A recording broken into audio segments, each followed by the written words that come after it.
tip things off by taking you into the action in the Eastern Conference playoffs with Game 6 between the Pacers and Sixers. After taking Games 4 and 5, the 76ers stood one win away from tying the series. We have a little momentum going. We won the last 2 games. We're playing with a lot of confidence. We kind of figured out that it's going to take a total team effort. But the Pacers look to finish off Philadelphia and advance to the conference finals.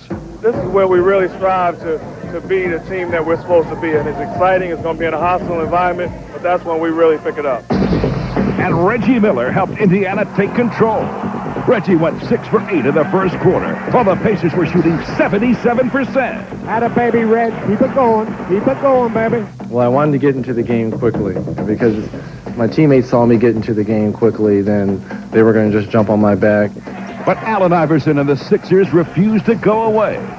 Philadelphia trailed by only 3 at halftime, getting an inspired effort from Aaron McKee, who led the charge with 19 points. Sixers would love to put together a rally. McKee, yes, and a count. Aaron McKee again. But with their veterans like Mark Jackson and Rick Smits leading the way, the Indiana Pacers outscored the Sixers 29-16 in the third quarter, and they never looked back. Spectacular play. Dale Davis from Mark Jackson. The top-seeded Pacers beat the 76ers 106-90, winning the series in 6 games. We've worked hard all year long to get to this position and to try and win the championship. So this next series is definitely important to everybody, and we're going to go after it. Time now to log on to NBA.com, where we start off with the latest postseason honors.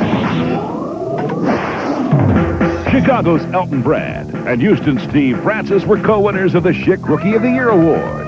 And now they're both unanimous selections for the Schick All-Rookie First Team.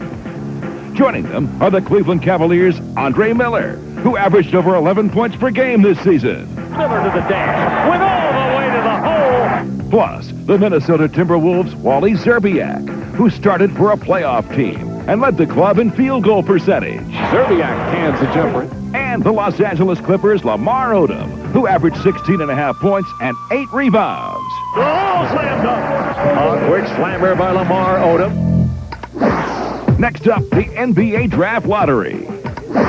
The lottery was held to determine the order of selection for this year's NBA Draft. The teams that missed the playoffs were hoping to land that top pick. The second pick goes to the Vancouver Grizzlies. And that means that the number 1 pick in the 2000 NBA Draft goes to the New Jersey Nets.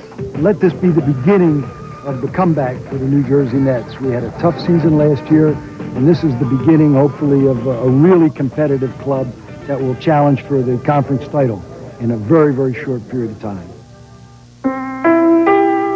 Finally, the NBA is mourning the loss of Malik Sealy, who was killed in an automobile accident.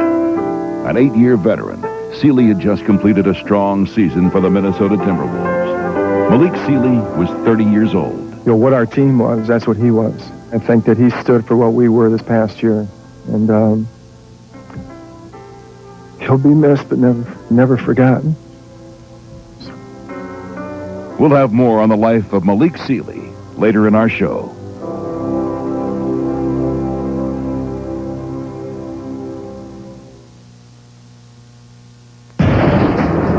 Force has been unleashed. Let's go, baby. Let's go. Let's go. And the elimination begins. With the storm comes the battle. Keep rebounding. And in a test of pride and passion, only the strong will be left standing.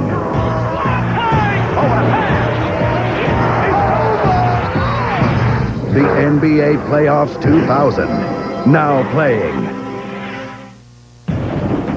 The force has been unleashed. Let's go, baby. Let's go. Let's go. And the elimination begins. With the storm comes the battle. Keep rebounding. And in a test of pride and passion, only the strong will be left standing.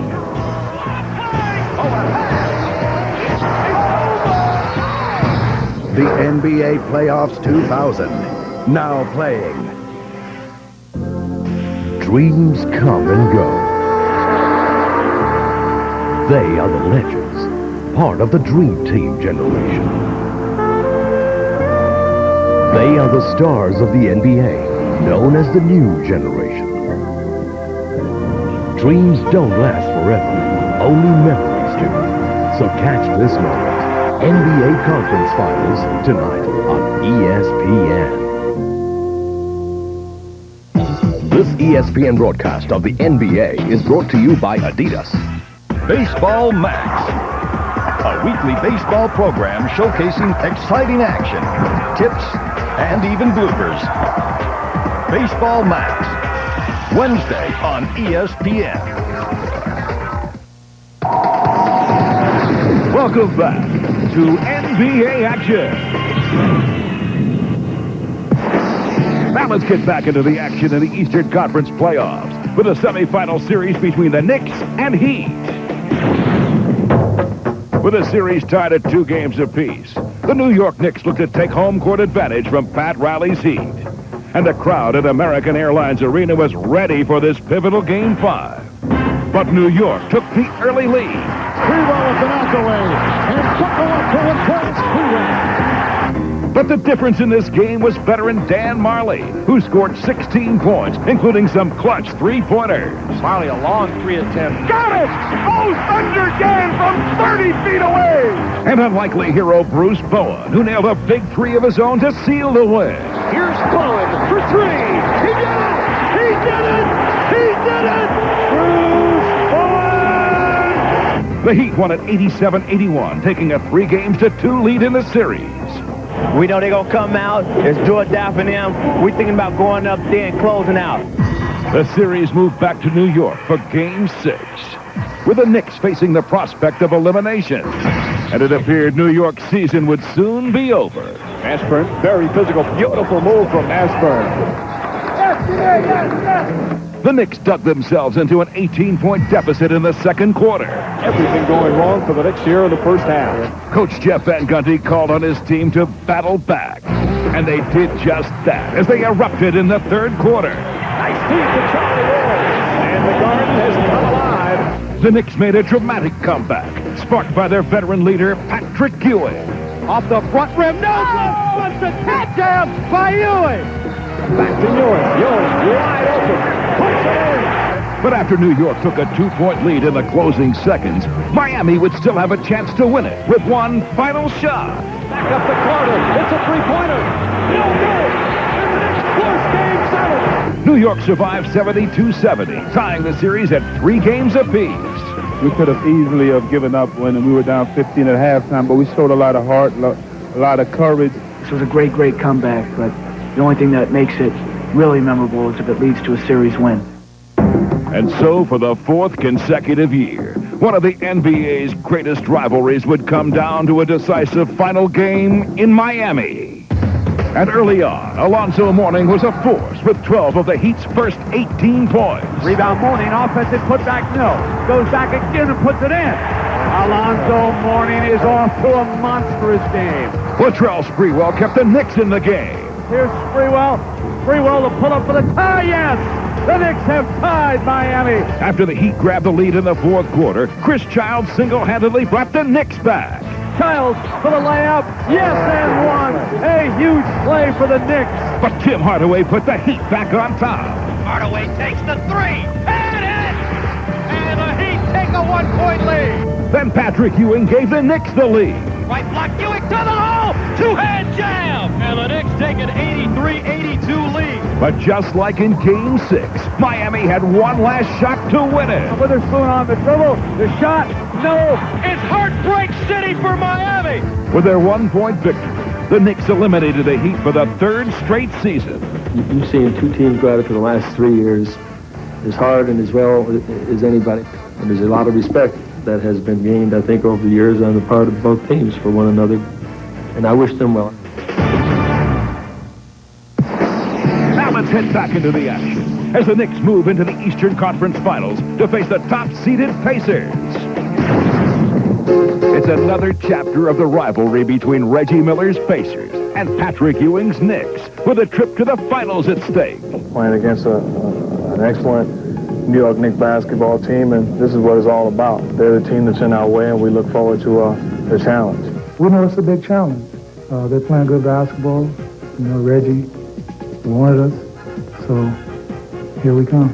And the hometown Pacers would be ready as they jumped out to a big lead in Game 1. Dale Davis was dominating down low, and Indiana got a huge lift from Austin Crozier. To Crozier for three. And the final seconds, Jackson fires it up and misses, but the follow-up good by Austin Crozier. And this place is going wild as the Indiana Pacers going on a first quarter rampage. Trailing by 18, the Knicks came back in the second quarter as Latrell Sprewell led a balanced attack. Charlie Ward driving in, changes hands, and a pretty move by Ward. And Ewing with a baseline spin move, and it's down to 7. After their lead was cut to 2, the Pacers would respond as they began to pull away in the third quarter. Still, New York would make one last run. Allen Houston going up and scores. But they couldn't stop Crozier. Crozier fakes the pass, goes for the three, and hits it. A great fake of the pass by Austin Crozier. Jackson to Crozier. And Austin Crozier has established a career playoff high. Behind 22 points from Crozier and 19 from Reggie Miller, Indiana took Game 1, 102-88. Overall, I felt that we played a solid ball game. The points were distributed out, and no one guy played any better than the rest. Now here's the NBA.com Eastern Conference playoff picture. The Pacers, who defeated the Sixers, have a 1-game-to-none lead on the Knicks, who eliminated the Heat. Now, this week's viewer email. Mabuso Mashanini of Johannesburg, South Africa asks, what two teams have played each other the most in the NBA Finals? The answer is the Lakers and the Celtics, who have met 10 times in the NBA Finals. During their first 8 meetings, it was Boston coming away with a championship each time. But Los Angeles finally broke through to win the title in 1985 and again in 87. What a play! Magic Johnson! Welcome back to NBA action. Now we head back into the action, this time with a look at the Western Conference Finals between the Lakers and the Trailblazers.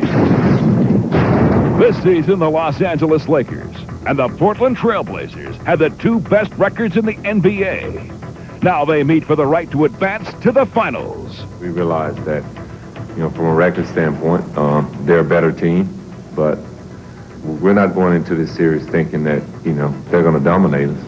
The pressure's still on them because they have to defend their home court. And on his home court, Shaquille O'Neal was on fire in Game 1. But Scottie Pippen was on his game as well, as he would ignite the Blazers. Pippen drives it left baseline for the dunk. AC Green steps up to the top of the circle. Left open. Pippen steals his pass. Here goes Pippen on the drive right to left. All the way for the jam. 2 dunks in a row by Pippen, and Portland has the lead. But the Blazers' lead would quickly disappear as the Lakers' defense jump-started their offense, and L.A. was off and running. Up ahead to Rice. Glenn Rice to the right baseline. Under to Bryant, who hits 2 for the dunk. The Lakers also received a big contribution off the bench from veteran Robert Horry, who had the hot hand from three-point range. And now Southside shot. He hits another 3. Horry!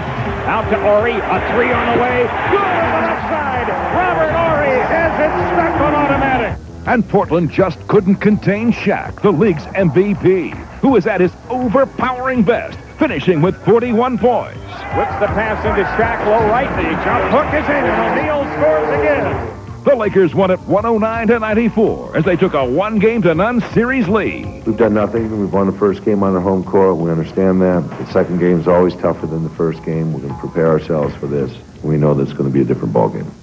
In Game 2, the Blazers looked to bounce back and even the series, while the Lakers were out to protect their home court once again. But Scottie Pippen would get Portland off to a quick start. 10-5. Pippen baseline left for the dunk. Still, the Lakers grabbed a 1-point lead at the end of the first quarter. Here comes Harper blowing in for the right side, all the way to the hoop and lays it in. But the Blazers received a spark from Bonzi Wells, who scored 12 points off the bench. And lighting it up from outside was veteran Steve Smith. Anthony to Smitty. Three-pointer right of the key. Count it! He's on fire. After leading by just 3 points at halftime, the Blazers would dominate the third quarter, outscoring the Lakers 28-8 and blowing the game wide open. Now here's Wallace with a three ball. Good on the left side. Rasheed Wallace. Scotty across the foul line. Right corner Wallace. He fires. Good. That's the ball game, friends. Portland cruised to a 106-77 victory as they evened the conference finals at 1 game apiece. This is a long series. It's now going to be a long series because of this, obviously. And we've got our work cut out this weekend when we go back up there to Portland. I mean, we came here to try to get one game. I mean, we would love to have won both games, but we've been able to shift the home court. So this game was big for us, but we have to play 2 games at home, and we have to win them. Now here's a look at the NBA.com Western Conference playoff picture. The Los Angeles Lakers, who defeated the Suns in 5 games, are even at 1 game apiece with the Portland Trail Blazers, who eliminated the Jazz 4 games to 1.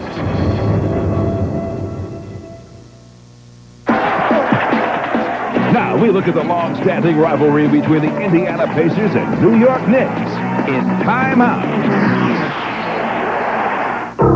Here's Starks. John Starks with the drive. Unbelievable! Here's your second punter. Miller to the ball. Reggie Miller, my goodness! Number 2, Ewing. The Indiana Pacers have defeated the New York Knicks. Time and time again, our series against the Knicks has been the one. This season marks the 6th time in 8 years the Knicks and Pacers are meeting in the playoffs. And Indiana's Reggie Miller has provided some memorable moments with his late-game heroics. Miller for 3, and he got it. Reggie Miller with a clutch tray, and it's 105-102. And a steal. Miller retreats to the three-point line and hits again. Reggie Miller has tied the game with 13 seconds remaining. I know he's looking forward going back to New York. He loves to play there. Like all great players love to play in New York.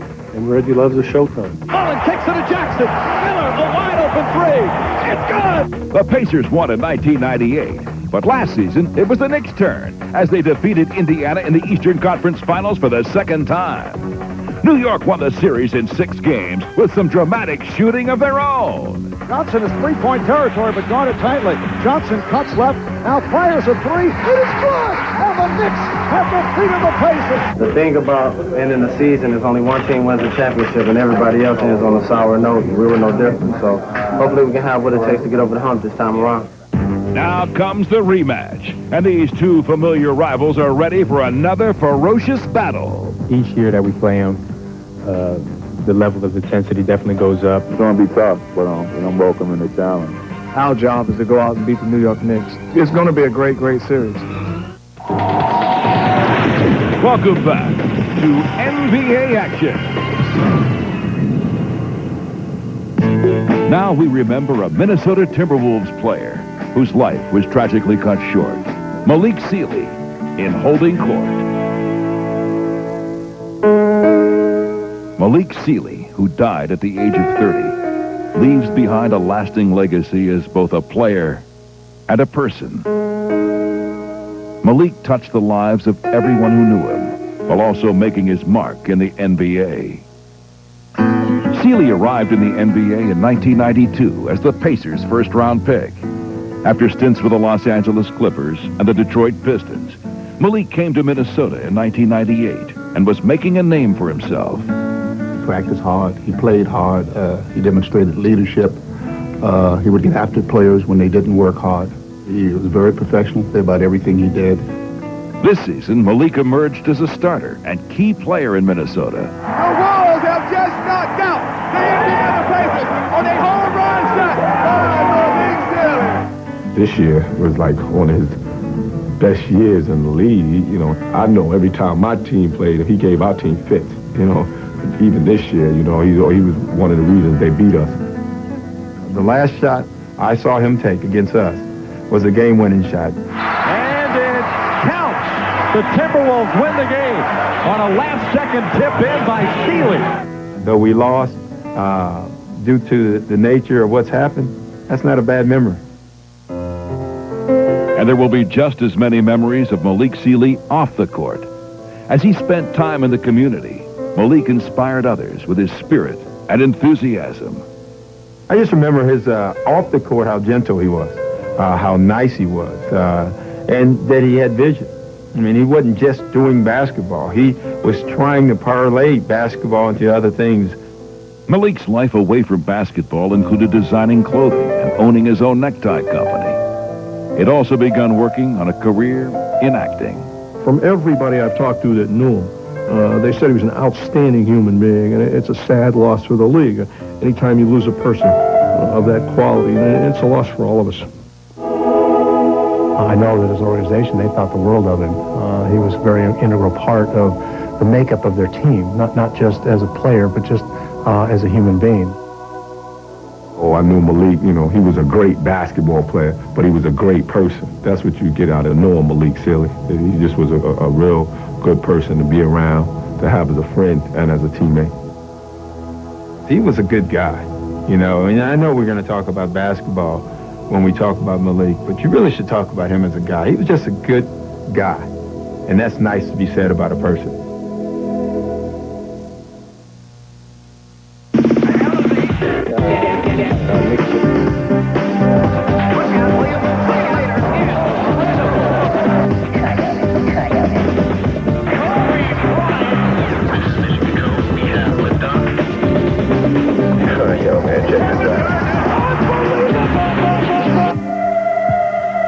Good shot, kid. I think you got him.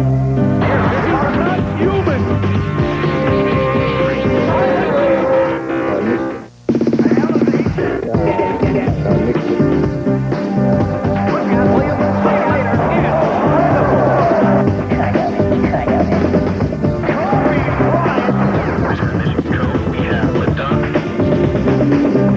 man, check this out.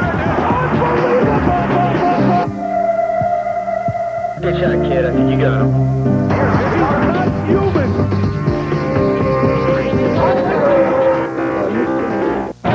Welcome back to NBA action.